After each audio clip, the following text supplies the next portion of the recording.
Yeah, so Yes. if they want the roof,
it's really nice.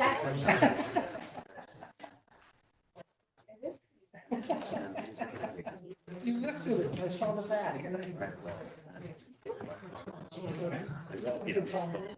Feel around. Then you're- That was like.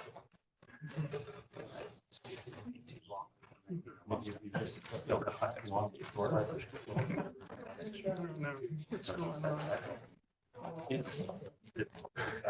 didn't even know that part. Actually, this is Richmond.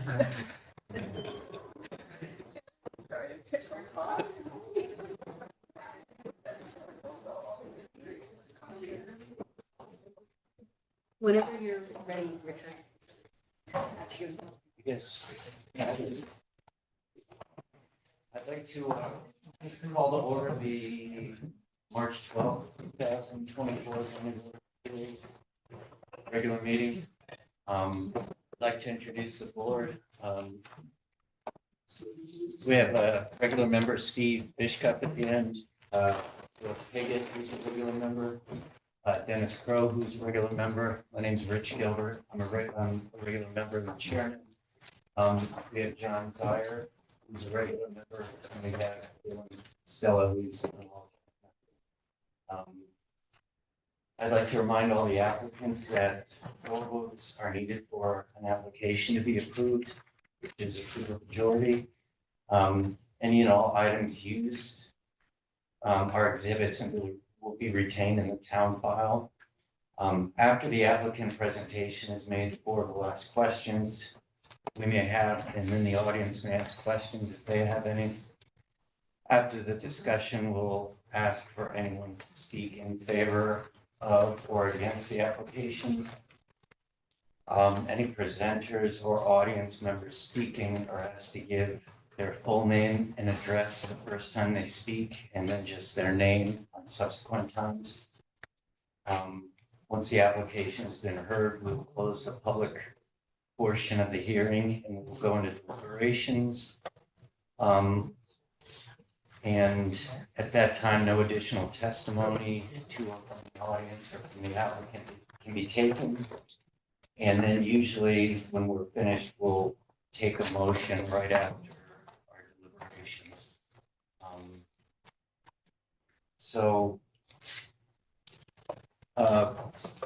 Michelle, Mrs. Zargo, would you like to read the? I'm sorry. Maria, I'm sorry. A little bit of stage fright there. Would you like to read the? Sure, I can read the legal. Thanks. Zoning Board of Appeals, meeting 8 Campus Drive, Madison, Connecticut, regular meeting, Tuesday, March 12th, 2024, 7 p.m. This meeting is a hybrid meeting in meeting room A at town campus and a Zoom online webinar. Applications this evening, 24-0155 Dublin Lane, AKA 51 East Street, Dudds Village. Map 31, Lot 45, Zone C, R2. Owner 5M Realty, applicant Robert and Patricia Sikorsky. Variance request to section 3.6 to allow a 20-foot rear yard setback where 30 is required. To construct a 15 by 28 open wood porch. Application includes a coastal site plan. Application 24-02, 16 Barbary Lane, map 29, lot 40, zone R4. Owner Eric Ratchman and G. Josepha Albanor. Variance request to section 3.6A to allow 28.9 feet front yard setback where 30 feet is required for proposed shed dormers, and section 3.8B to allow increased lot coverage to 2,119 square feet from the existing non-conforming lot coverage of 2,087 square feet for proposed energy efficient insulation upgrade applied to the exterior. Application also includes a coastal site plan. Thank you, Maria. So I'd like to invite whoever's going to make the presentation for application 540155 W Lane.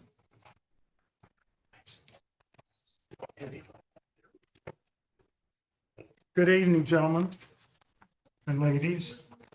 My name is John Matthews. I'm an architect at offices at 817 Boston Post Road, and I'm also a town resident. I've been retained to help my client to put an open porch over an existing deck on their cottage. What I would like to do, just real quick before we look at the details, is to, and I think I'll just I've made photographs of a ton of the cottages that are in Dudds Village. And they all have open porches. This cottage was rebuilt with a variance from this board, from the original one that was there. And it had a 14 by 28 foot patio in the back, but it's just an open patio. This lot fronts on Salt Meadow Park. As a matter of fact, the town did a survey that determined where the property went. And our patio is 11 feet from the property line.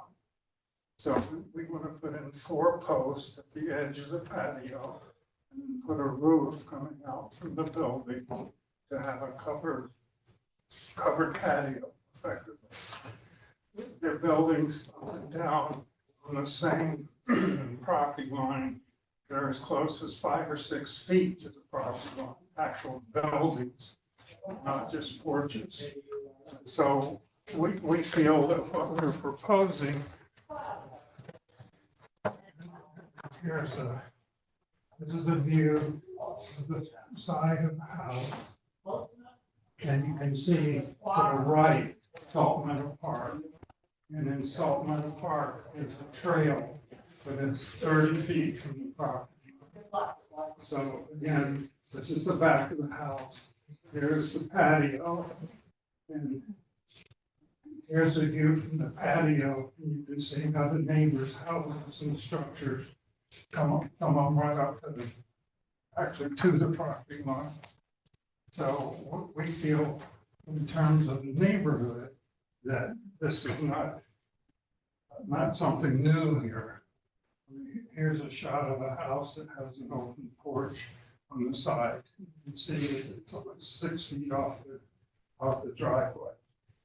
These shots are taken from Salt Meadow Park. This is the trail, the hiking trail. That little pink building up there is our house.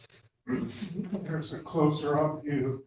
You can see how these other houses all come up really too close to the property line. So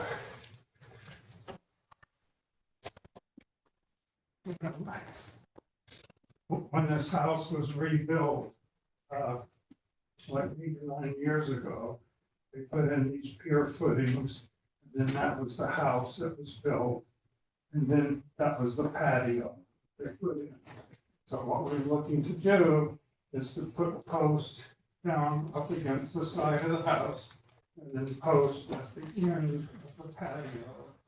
And then put this roof, simple shed roof that comes up. And it would have tongue roof, wood, sheathing, so that would be left exposed under the ceiling of the roof. And there would be rafters, about 3 feet on center, two 2x10s. And then the pressure treated posts would be clad in AZAC, so that would be finished. This is a site plan. That's the existing house there. This is B Street. There's a property line, and then there's the hiking path. So this is where the patio is. This is our 4 posts for the roof. And then it would go up on top of the existing roof. So the pitch of this roof, structurally, we're putting our structure above the existing roof because that is an insulated ceiling in the existing house. So this roof just comes over the top. So looking at it from the park, you can see the 4 columns, see the tails of these rafters, which we would put a little design on, and then that would be the slope roof going back. And so that's the total scope of the project. So I'd be happy to answer any questions. So just one point in your first, your photographs of the existing houses.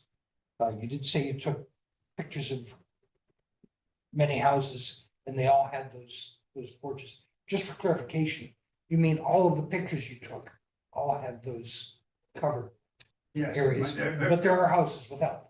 Yeah, there are Yes, some okay, without. yeah, just a clarification. Yeah, but I'm saying Right, it's not rare. there's Yeah. quite a few. There's quite a few. There are. Yeah, okay. And so, yeah, this is, it's not an unusual request, and I've seen them myself. I don't know how many actually go into the setback area. And I don't know if they were approved for that before building them, or if there was, or if they were there before the zoning imposed the setback. That having been said, it's still, Are we at the question portion? I'm sorry, Are we at the question portion? yes. Okay. Sorry. He asked me if we had any questions. Okay. Sure. So but you don't know if any of those were pre-existing prior to the zoning or not, obviously, right? I don't know. I mean, if you drive around there, those cottages have had a series of additions and tear downs, build up. Some look brand new, some look It goes dilapidated. back to the 30s. And the original Dutch village was there before there was even any zoning to start with. But it, over time, you know, filled in. Okay. That's the only question I have based on the plan. The other point I'd like to make is, my client's wife is incredibly sensitive to the sun.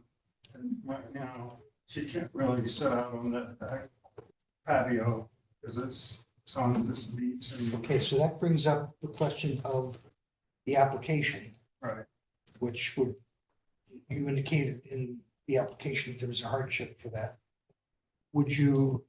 Is anybody planning to present the application itself and the other papers that go with it? Well, I mean, I think the application is pretty self-explanatory. There was a Sure, can you go whole over it? series of questions, and there was an addendum, an attachment to the application. Sure, can we It go over it? talked about the 3 items of hardship. If you like, I can. I would like. Can we bring it up on the screen? Yes, sir.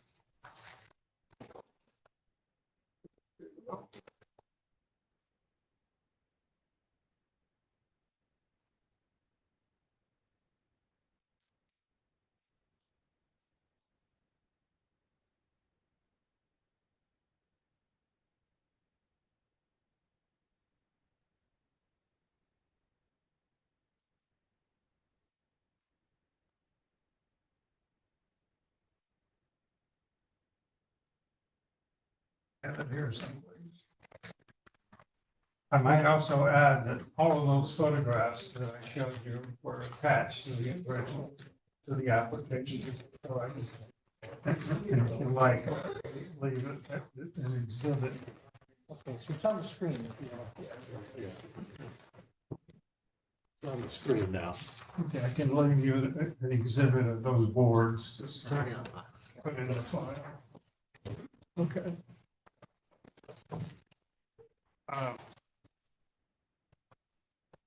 Well, I mean, I think, no, that's not, yeah, That is. yes, here it is. Yeah, there was an attachment to the application, which addressed item 8, legal hardship Can we question. back up to the section 6? Which questions? Okay. Yep. All There you right. go. So Just- that basically This just described what you the showed us. project, which I've done. Mhm. Okay, it appears no excavation or grading. Soil erosion, silt fence installed, maintained. Right. Okay, that's good. Okay, can we go to number 7? We have a coastal site plan as well. Actually, I wanted to ask our zoning officer, Tola, about the zoning officer's interpretation of, Yeah, I think he's gonna get to that. okay. Yeah. All right. He wants, and then we could, yeah. So the Where did you want to go? number 7. Number 7? Okay, so this is an area, Number 7 is simply the section of the code 3.6, which requires a 30-foot rear yard. And we would have a 10-foot rear yard. So we're looking for a 20-foot variance to build this porch roof. okay, that's the only variance you've requested. That's the only one. Okay. Shall we go to number 8? Yeah, go back. Go back. Yeah. 8, okay. Yes, it's the hardship. There's an attachment that's attached to the application Okay, that has language for each one of them. okay. Okay, like I'll read them. Right here. It's got it here. First of all, there was a little paragraph that talked about Dudge Village, 8.5 acre piece, east side of Dudley Lane.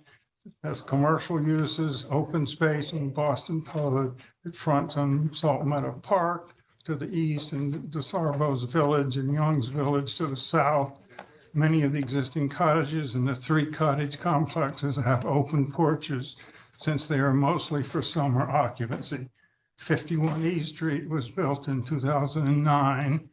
It was rebuilt with a 14 by 28 foot concrete patio on the east side facing Salt Meadow Park. See, I didn't quite finish there, Marie. Oh, I'm sorry. Hold on. The majority of the colleges on East Street facing Salt Meadow Park are non-conforming as to the 30-foot rear yard setback. Some of the cottages are as close as 6 feet, and that's the actual cottage, not a porch. I don't think there's any structure on the east side of East Street that meets the 30-foot rear property line. Okay, And in terms of the hardship, item 8, what conditions especially affect this parcel that do not affect the district in which it is situated? Dudge Village is part of a three cottage complex that was established before current regulations were established. The majority of the cottages and the three complexes do not meet current R2 zoning, family zoning. How will the little enforcement of these regulations result in exceptional difficulty or unusual hardship? This will prevent the owners from enjoying the outdoor setting without protecting them from excessive sun and rain that their neighbors enjoy. The two owners suffer with sensitive skin conditions that are the unsheltered open patio prevent them from enjoying because of its exposure to the sun. And then C, how will this variance be in harmony with the general purpose and intent of the regulations? The proposed variance will permit the enjoyment of the existing cottage and open patio, much like a larger number of neighbors have. See the pictures attached. This area is in zone R2, single family residential, which is totally non-conforming as to existing use, which was there before the current regulations were established. I mean, you could put probably 2 or 3 houses on this whole village to try to meet an R2 zone, which obviously is not going to happen. Okay, so would we miss 9 and, is there anything in 9 and 10, or is that just? 9 was the previous variance. Yeah, this was, Yes, it's a coastal site. this was plan. done in Yeah. 2011. There's some conflict Previous- about the okay. dates on this. For them to demo the existing cottage and construct the new cottage. This was prior to my clients purchasing this. So one place it shows 2009, another place it shows 2011. So I don't know what the real answer is. Okay, They purchased it 6 years ago, but it is current condition. all right, so then we go to the property. The coastal site plan is required, no, but it's not in floodplain, so we're okay. Okay, It's so not watershed. we have the site plan. I have a question on the lot coverage. We're just getting to that. We're just Okay. getting to number 14 here. 672. Proposed 875 per section 28 square of the zoning regs. Now, again, if you just look at the site plan, these are actually lease lots. You know, they're really aren't parcels, but in terms of dealing, we deal with it as if it were the actual lot. And those items that you see there are based on this, if in fact that was a lot. But the lot is the entire piece of So. Go ahead, Bill. Yeah, he just basically introduced your subject right there. The question that I have is that you're gonna have a covered patio, correct. and that concrete patio now measures 15 by 28. 14 by 2. Well, you say in your application 15 by 28. Right here. That's an error. If you look at the plan clearly shows it. All right. If I take the 14 by 28, Correct. so that comes out to 392 square feet. Correct. Now, if you add that to the 672, Right. now your proposed total or your lot coverage is 1,064. Okay. And the max allowed is 960. Yeah, we're gonna get to that. The max that you're allowed, according to the tables, is 960. So now you have a variance here, which you haven't applied for. So, But the question is, what is the Covered. lot? No. A covered patio, according to the regulations, counts towards square footage Of coverage, for coverage, as you just agreed. right? If it's an open patio, it doesn't count at all. That's right. So you have a covered patio, so the present is 672.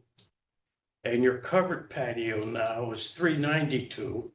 That's based on 14 by 28. So you add the 392 to 672. And if my math is correct, you come out with 1,064.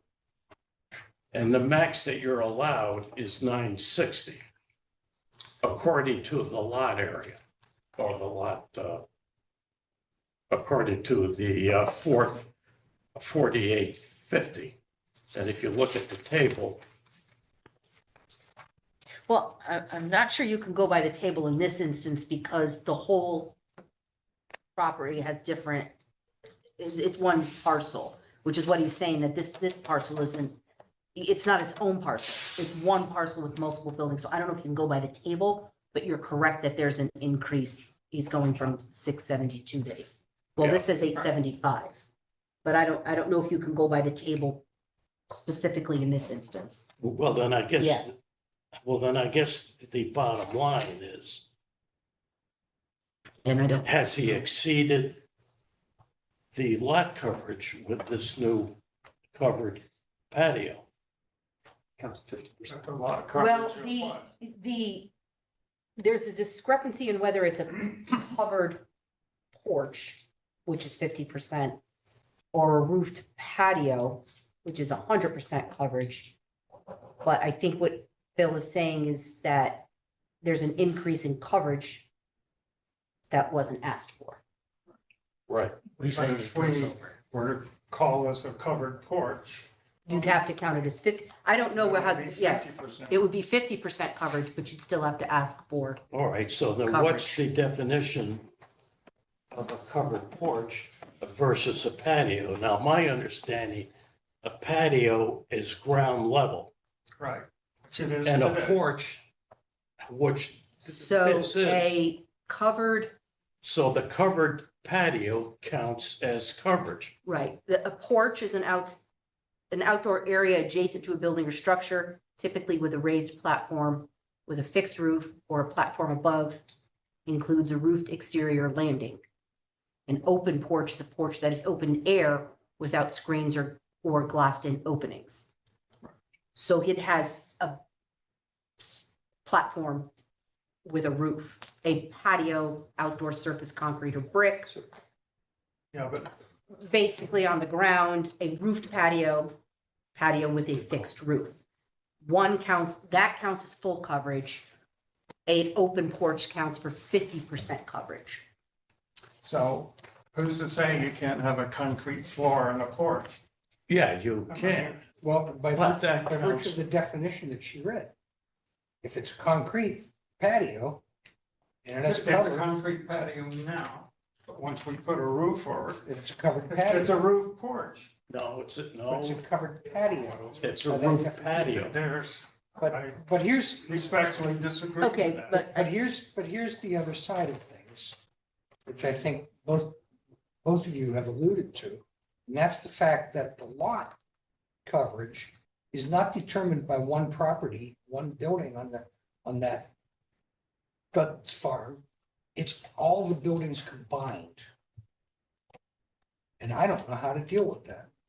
Yeah, I don't think that's a thesis project, which is way beyond the scope of dealing with a simple roof on a cottage. Because if we don't know how to deal with that, then we don't know that he needs a variance, or it's either he doesn't need a variance for the lot coverage, so did you or he want, needs a variance, but he needs to do the thesis project. so do you have more questions? Richard, do you want to go for question, I don't want to sound like we're deliberating without being in deliberation. Yeah. Yeah. we have, we go to questions.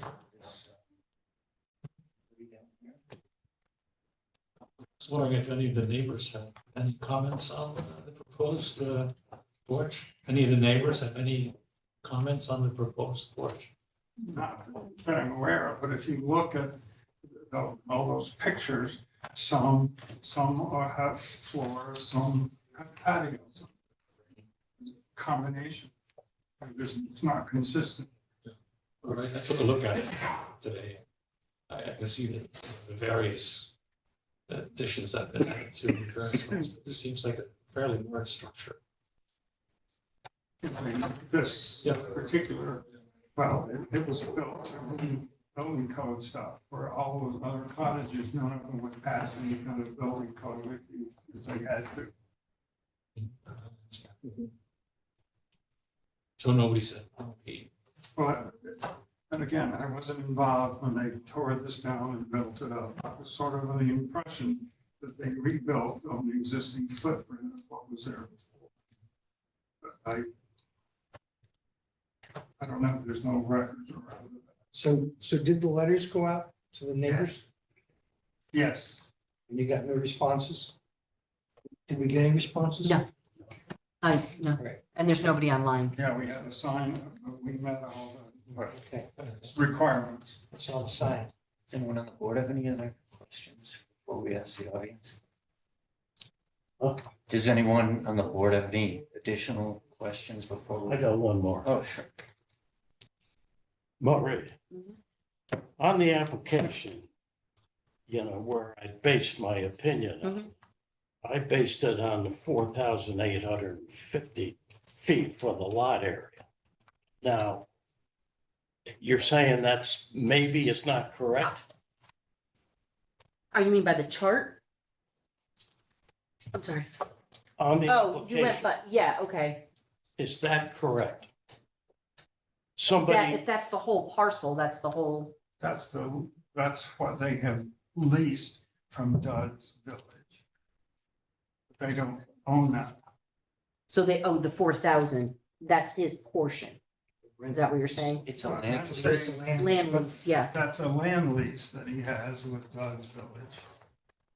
all right, so the lot is 4,850 feet. Yeah, All right, His leased That's portion this. is, that's this, yeah, but the whole lot is It's this. that, That's, all right. that's the legal, right? That's the quandary we have. yeah. So you're saying that if you base the lot coverage, you can't base the lot coverage on that 4,850 feet? Yeah, Dash 22. Yeah, It's the, either use the whole thing or use each one separately. And that's the quandary, Bill, if we use the whole thing, they don't even need to be here, They do for the setback. setback, for the setback, sorry. where he needs to be here and he needs to have the owner of the whole property come in and Right. ask for a variance for, and explain the whole package. So, so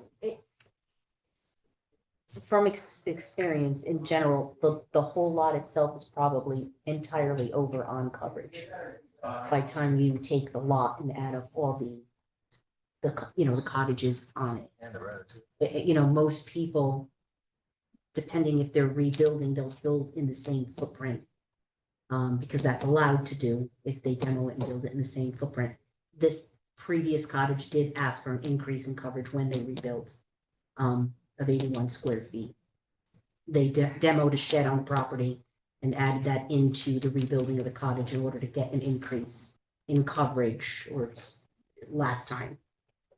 Okay. So if you're trying to increase coverage, you should ask in coverage. If you're trying to ask, setbacks or increase, which is what he's asking for, is setback. It depends on what they're doing, what they ask for. But as a whole, that one portion, that whole property, we see, the town sees it as a whole. We don't recognize the individual lots. It's hard to. Interesting. So that's why the chart doesn't necessarily, and if someone's building something bigger in its place, then that's something that usually gets asked for in a variance. I mean, we could put furring strips over the Right. patio and put a deck on it, then it's a porch. But why bother to do that? That's kind of my notes here. If you just built a raised patio and it would, qualify based on that, so. It'd be- Rather ironic that if you add more to it, it reduces your coverage. Is that what you're saying? So any questions from the board? We're gonna have public. So this time, any questions from the public? Yes, please. Russell Campaign, 131 Boston Street, Guilford. I had a situation with a similar question, and it was interpreted that a roof patio was separate from the building and a porch was attached to the building. That was the previous, John Delora gave me a. Right. I can't hear you. That he defined a porch as a roof attached to the building and a roofed patio as not being part of the building, like a detached Interesting. structure, like gazebo, or, because they have gazebo, which is detached, but that has a floor, but it's not attached to the building. So that was the delineation that was the conclusion on another project that I worked on. This was 6 years ago that it was concluded that way, which seems somewhat logical from what you're saying, that the floor or no floor doesn't really have any impact on whether or not it's attached to the building or not attached to the building, was the way it was interpreted before. Then it's for this. Actually, that floor is, in this case, is not attached to the So building. can I just ask, Well, the roof. can I ask you a question? Yeah. So if you're considering an open porch, does it count for coverage? It would be 50%, because it's an open porch, not screened. And if you were asking for coverage of at least 50% more than what's existing, Is that the case? Is it? If it's, he's increased his coverage from 672 to 875 is the proposed lot coverage Uh-huh. now. but the allowed lot coverage, I thought was over 1,000. But No, not the allowed. No, I think it was 1,000 if you counted it 100%. Correct me, is that what you were saying? yes, Counted it 100%. It's over If it's a 1,000. patio, If you counted it as 50%, it's what, 875? so right, okay, so the determination would be whether you're counting it as a roof patio Or a porch. or an open porch. Wow. yeah. So if you add more, you can make it smaller. As long as it's, As long as it's an open porch. Well, why don't we as hold long as the, it's a porch. let's hold the discussions for For the discussion, deliberations. yeah. Does anybody else from the audience like to speak for or against or have questions? Any further questions, from the, anybody in the audience? Maria? There is no one online. Oh, No one wants to watch us tonight. So I guess the real question is, can you have an open porch with a concrete floor? I'd say you can. It's with a roof. No, that's not the question. The According question to is, the if you regs, have it an is. open porch, what kind of floor can you have? There's no rules that say what the floor of the open porch can be. It can be concrete. And then if you figure that, then we're fine. But if you look at section 2.8 in the regs, it says a roofed patio. And the coverage of that roof patio, roofed, you add the coverage. Right. And But as long as you call it a patio, if you call it a porch, and that's it's not. not a porch, sir. It's a patio. I'm It just is today. going by the regulations here. And that's all. I don't mean to argue with you. I'm just looking at the regulations. And this patio is not, and this concrete slab is not attached to the house. So it qualifies as a patio. You're putting a roof on the patio. Yes. And according to section 2.8, roofed patios, the coverage counts toward the total coverage. Right. And if, and going by your application, that means you've exceeded the max lot coverage on that lot. Now, I know there's a question now on Yeah, we'll talk on about the that. lot sizes, which we can talk about. So that does offer the we could perchance offer the opportunity, if you wanted to postpone deliberations on this until, say, next month, if you wanted to reconsider whether or not you apply for that second variance, just consider it an open patio or a covered patio. That's one option. Maria, is that an option? It- If you, it would, I guess it could be, it's just I don't know whether you want to talk about it or do, I mean, Could we take a 2-minute break and let me speak with my client Sure. about this? Yeah, motion for, do we want to break it?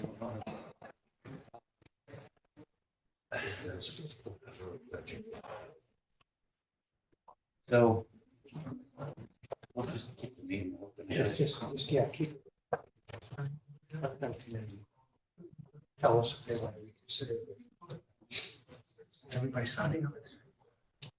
So this, Maria, if we this just- is a Board of Assessment Appeals. Over there? Yeah, they're signing into So the, Maria, sorry. the scheduled hearings. So, but, just for clarification, they decided they wanted to add the lot coverage to their application. Can we postpone it, or do they have to, we have to rule and they do a brand new one? You can make a motion to continue and then He could yeah, we modify can his application. modify. Or maybe we could say the application is incomplete. And then say, we can't Why vote can't on you- it because it's an incomplete Why don't you just wait application. to have, see what he wants to do and then have a discussion? Okay, let's see what the applicant says. Yeah. I don't know if you. If the application is, Well, then you can reject. that's what I'm saying, exactly.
So my client would like to have you guys make a decision on the application that's submitted.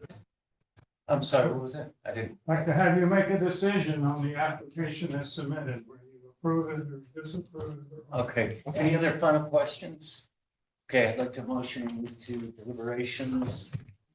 Close the public portion of the meeting. Can I get a second? Second. All in favor? Aye. Any opposed? Okay, who wants to start?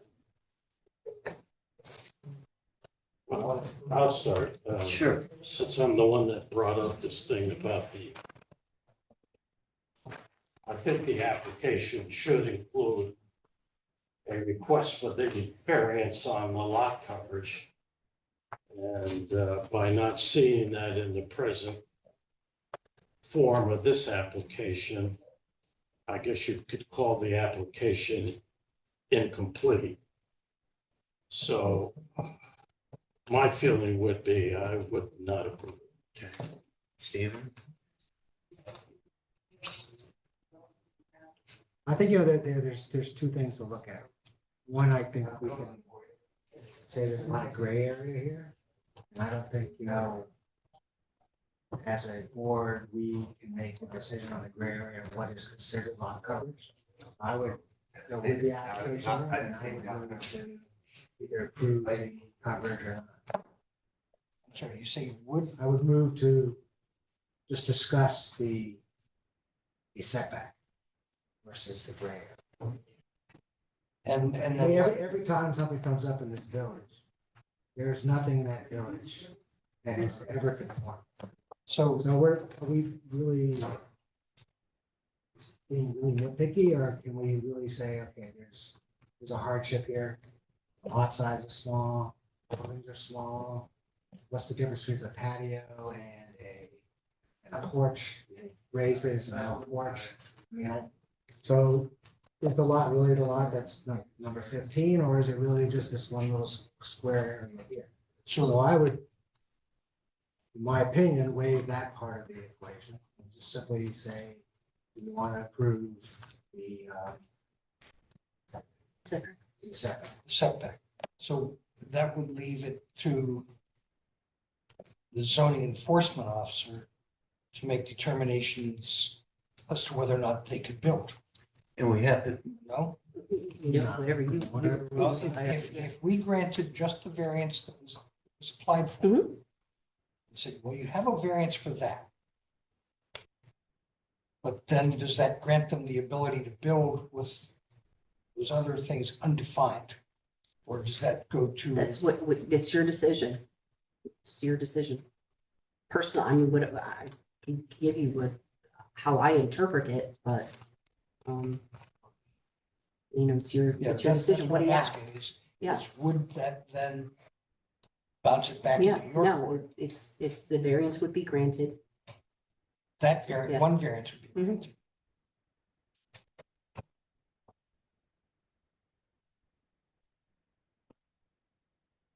I understand what you're saying, though. Application could be incorrect. On the other hand, I understand Steve's opinion as well, so. I think we should grant the variance and perhaps readdress the rest of the application, which would mean, I don't know what that means. how about you, Dennis? So I have an inclination to agree with Steve.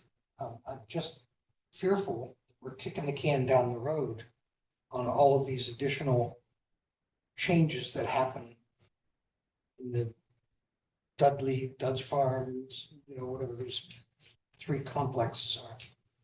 And I don't know if it just becomes a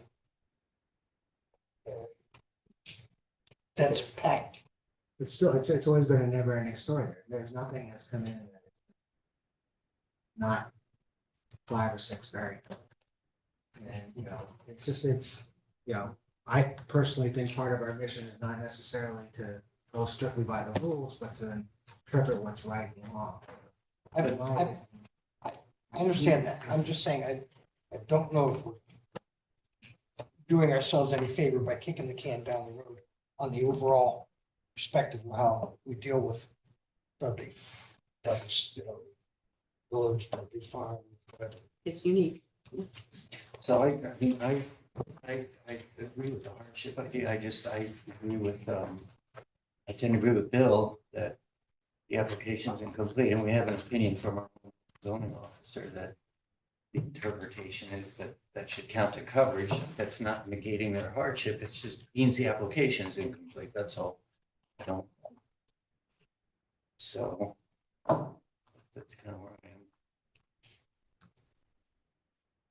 And it's not trying to be nitpicky or anything. It's just, in my opinion, we should have a complete, accurate application. So when they build, there's no question. They can do what they want, build their covered porch, and that's why they came back and added that lot coverage.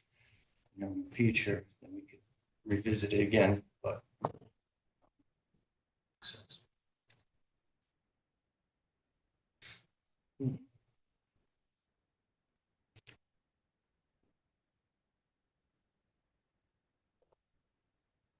So, someone wants to make a motion, we can We can try to settle with that, unless you guys want to keep talking about it. Okay. I move we, It's gonna be, and they're all gonna be unique. the They are. deliberations and return to the meeting. I will second that. All in favor? Aye. Opposed? Okay. Someone want to make a motion then? Well, I'll make a motion based upon the information in the application as far as the setback and also the lack of information based upon the lot coverage. I would vote not to approve the application. Wait, what's the motion? Make the motion without telling us how you vote. I make a motion, therefore, that we vote no on the application. Based on its lack of information. Yeah, based on the lack of information in the application and the increase in the lot coverage, which is not applied for in the application. Anybody want a second?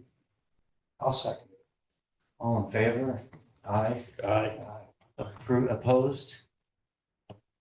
Did you- I'm fair. Okay, so there's 4 in favor and 1 opposed.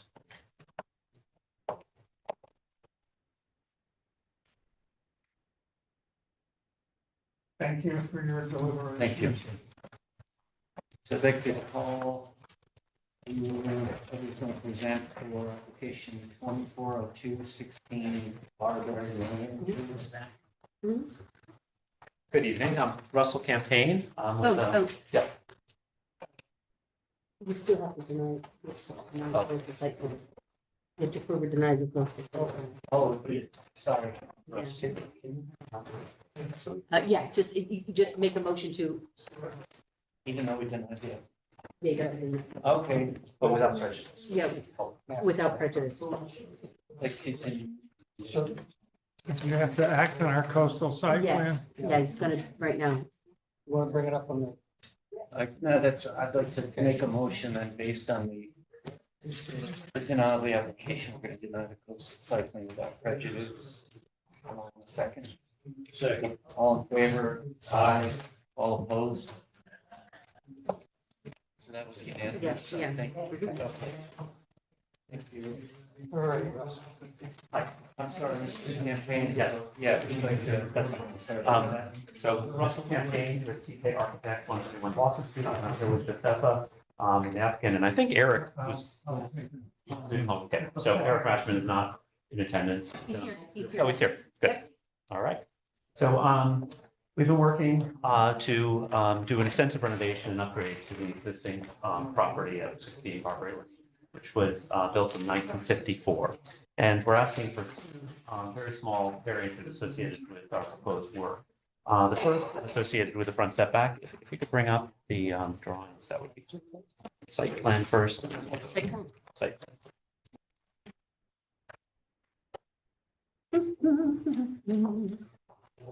We're getting there. Nope, we're not. Hold on.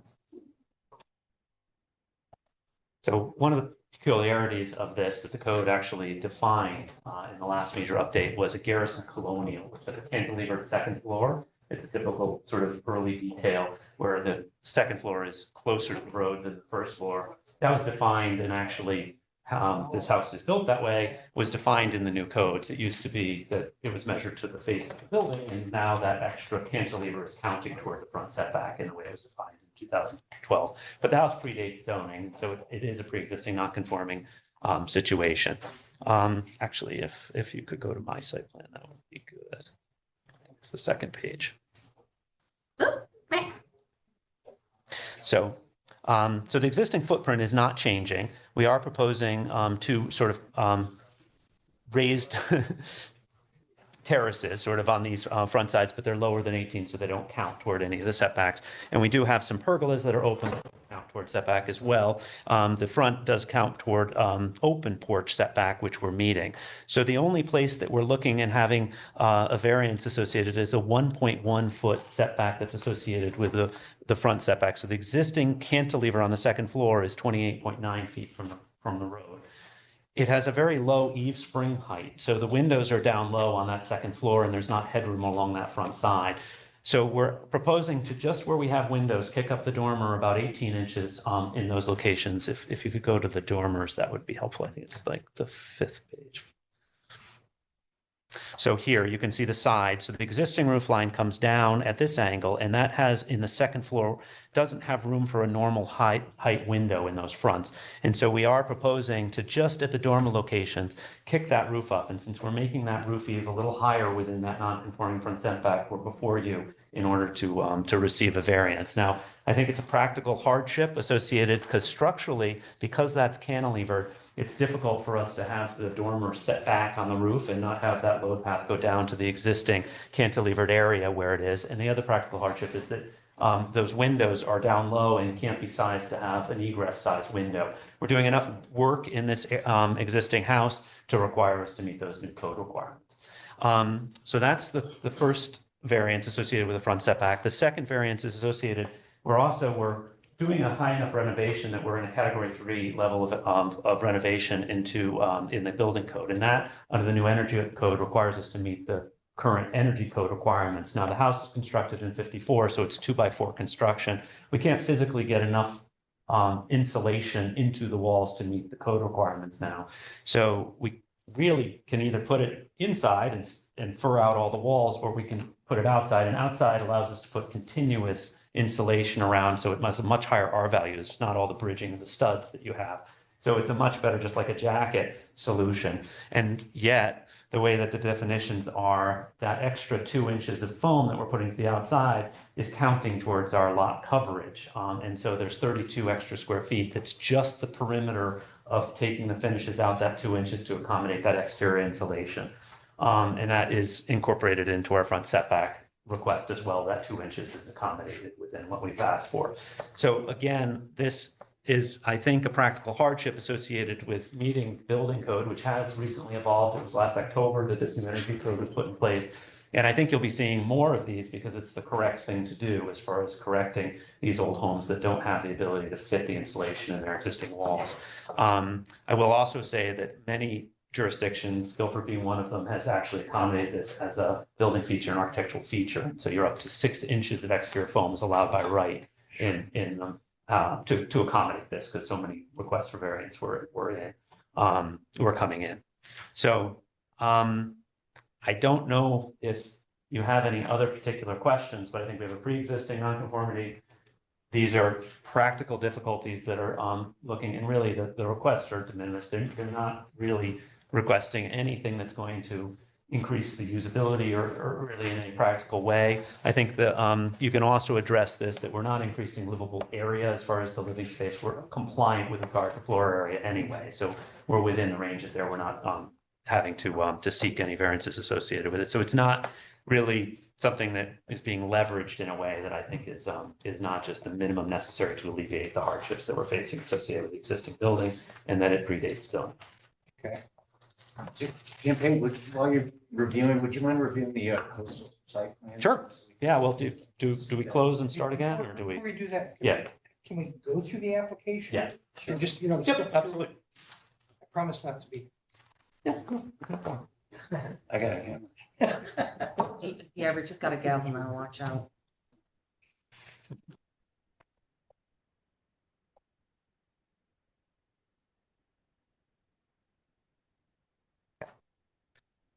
Get to the good parts. Yes, sure. So this is a description that I went through. We've met actually with Aaron and Maria as far as the compliance of the other aspects of the application. So we're pretty certain there's no conflicts, that we don't need additional variances associated. The two were identified. And it is a 1954 garrison, as I explained, which predates the zoning. It's falling as fast as I can. So the two variance requests are are 3.6A and 3.8B. The first being A, which is associated with our current setback, given the cantilever of the garrison is 28.9, where 30 is required. And so we're staying within that existing nonconformity, but just adding a little bit of height in order to have dormers and egress windows on the second floor. And then here, it's just because of the practical constraint of the existing construction of the envelope, this is adding those 32 square feet basically between what we have, which was granted actually under a variance that was given. John Matthews sought that variance, but we're asking for slightly more in order to do that. The other existing variance was received was 20-foot setback actually that didn't define open porch because it was actually prior to the last zoning, which I could leverage, but I don't want to. I think it's better to reset the mark here with a new variance associated with the new zoning, because that was when the whole southern area, everything was in nonconformity before the new zones were added. So I think it doesn't really apply here, but there was a granted 20-foot setback, which didn't define porch or building, but and that's, I think, that. And I went through the, as far as the conditions that are specific to this parcel, it's more about the house being built and its location is specific to this lot. And why we're facing the constraints, the literal enforcement of the regulations. Again, this is just a practical difficulty that we're facing, that it would really compromise the livability and co-compliance of the house in a way that would make it much harder for us to execute this renovation. And there are benefits, I think, to the town that we're bringing forward with the ability to upgrade the house. And then the front setback is in harmony. It really isn't a major change in the overall. Most of the other houses have full second stories. They're not partial second stories. It's not like it's in a small low-heaved neighborhood. It has other homes of full height, and we're still actually well below the limits of what are allowed height-wise within the district. So these are the two variances that were received. One for 14.89. Was received in 99 and 98. I'm not sure why there were two different years. And then it does say allow 20-foot front yard. And again, this was before front porch, open porch was defined, but it's not really under this particular code because it was predating that in 99. Site plan were required, the coastal site plan, because we're having a hearing. No municipality changes. And then the statistics sort of show the increase here. And then you can see here, our total and average building height is over 10 feet below what the, 8 feet on average and 10 feet on overall. So we're already lower. So the dormers really from a presentation are not going to increase the bulk of the house from the street. And that's it. Great. Okay. Great. The coastal site plan probably after that.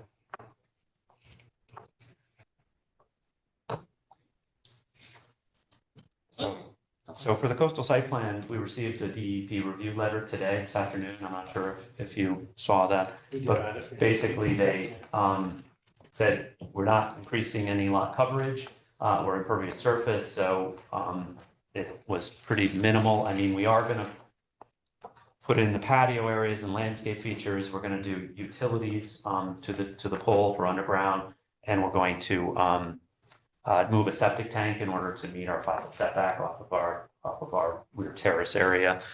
So those are very localized disturbances. The rest of the landscaping and lawn will stay intact. It's probably 500 or 600 feet to the tidal marshes on the Hammonasset side. Where am I? I'm sorry, on the Hammonasset side, with 2 roads and multiple lots between, and we're probably 700, 800 feet to the open water, again, over a lot of roads and others. It's a fairly level area. We're not in a FEMA flood zone. I think it's just getting caught in this, not because we're having a public hearing. We have a coastal site plan review by the way the regulations work. I think, as far as silt fencing and other things along those lines, I mean, we'll protect any stockpiled and, during that, but it's very minimal. It's mostly landscape improvements. It's not really, going to have an open site for the whole period of construction. So the only digging you're doing is for the septic tank? So we'd like to do underground for utility, so there'll be a trench, There is a patio in the front and a patio in the back, or a raised terrace in the back. Those will just have, excavation for putting in the open porous stone because they're pervious. This exists, it's open stone. This exists, it's open stone. So those are currently pervious and will remain pervious.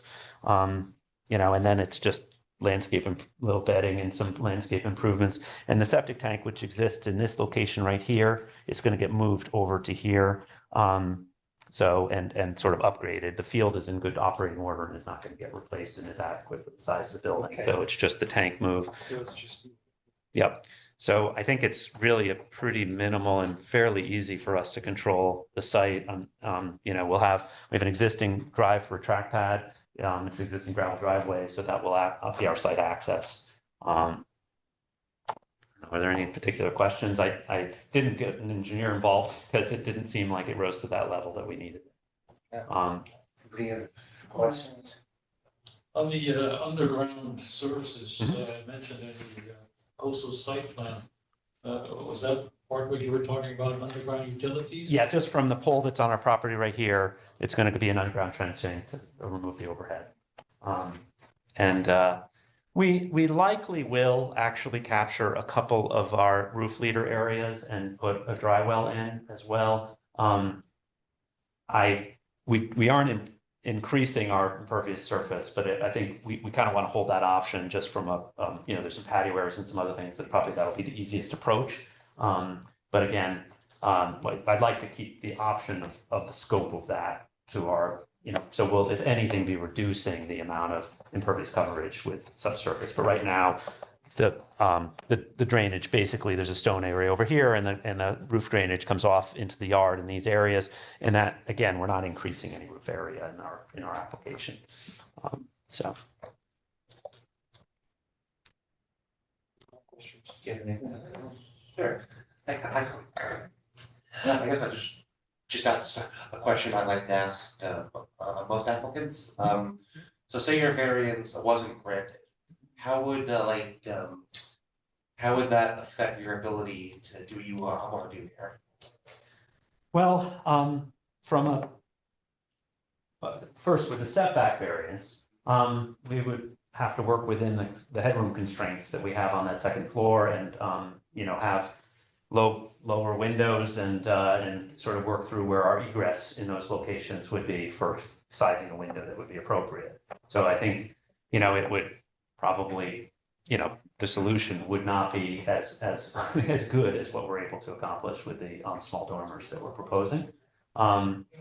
If we had to set them back 1 foot up the roof in order to meet the setback, again, the roof would break the window, so they probably would be high dormers up in those rooms. I don't think the appearance of the house would be as good as what we have, and there would be structural challenges. It would be more expensive to accomplish.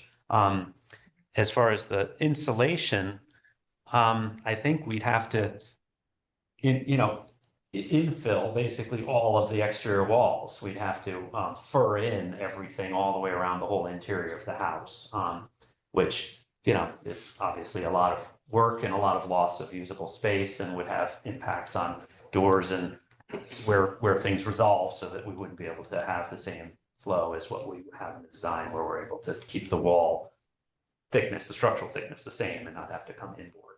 I also think that the actual performance of the house would be greatly diminished because the exterior insulation is continuous. There's no compromise with studs, whereas if you do anything on the inside, you have to have surface to put your drywall on, so you have to have furring everywhere to sort of pack everything out.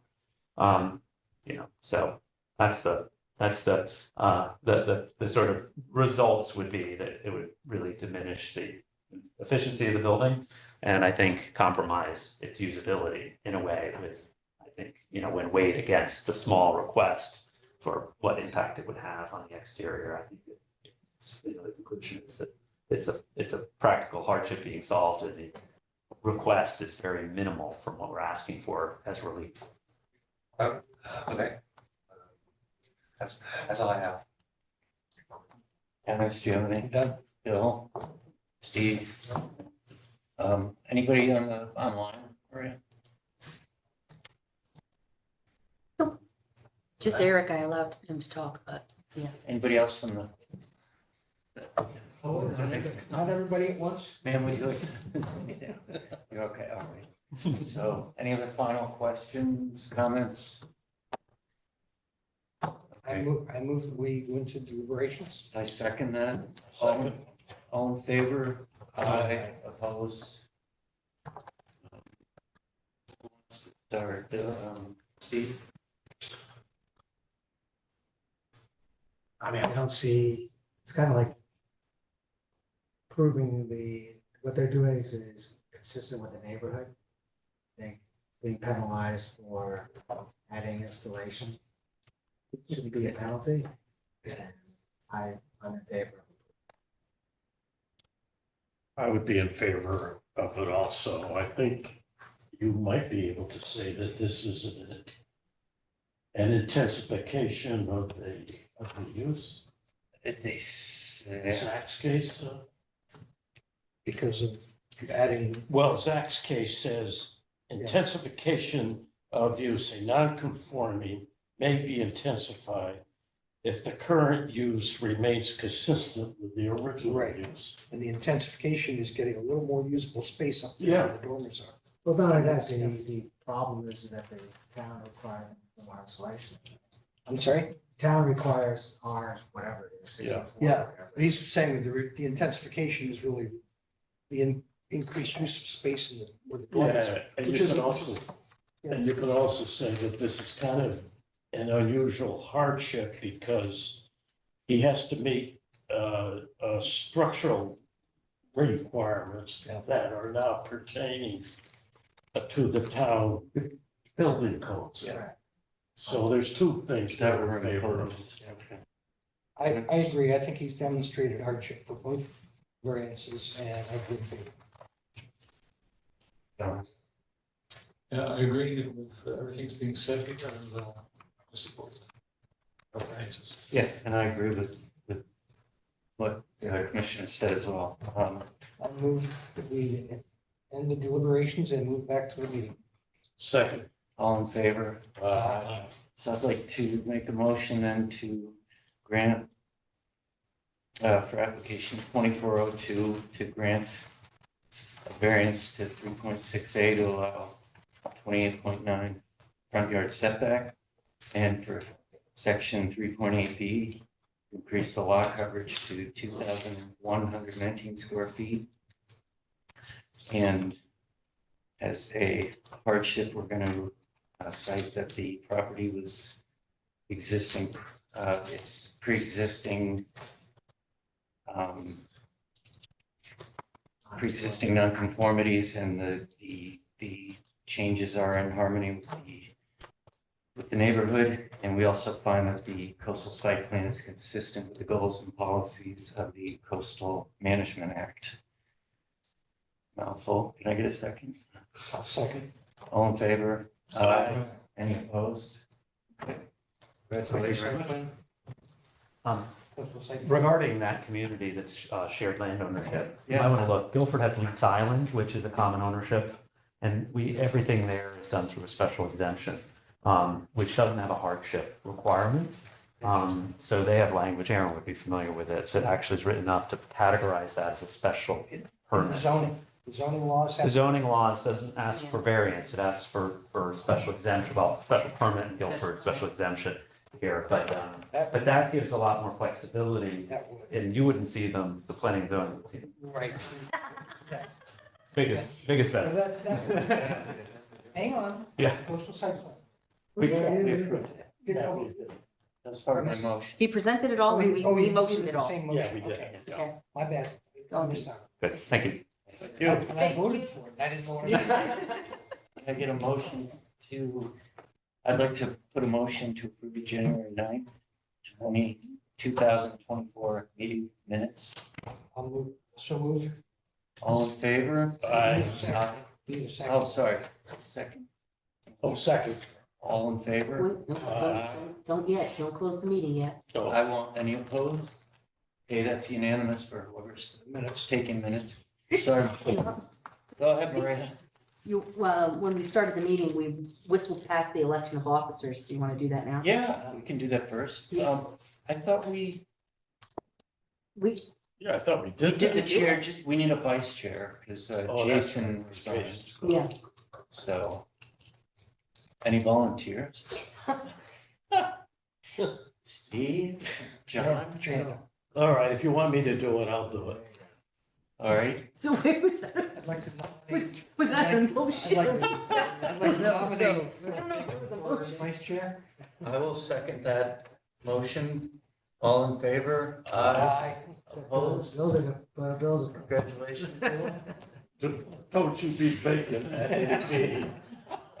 I'll kill you. I get As to you bang can this tell. again. Motion to adjourn? I make a motion to adjourn. I have a quick question. Yeah, hold on. All in let me, favor? Aye. um, Oh.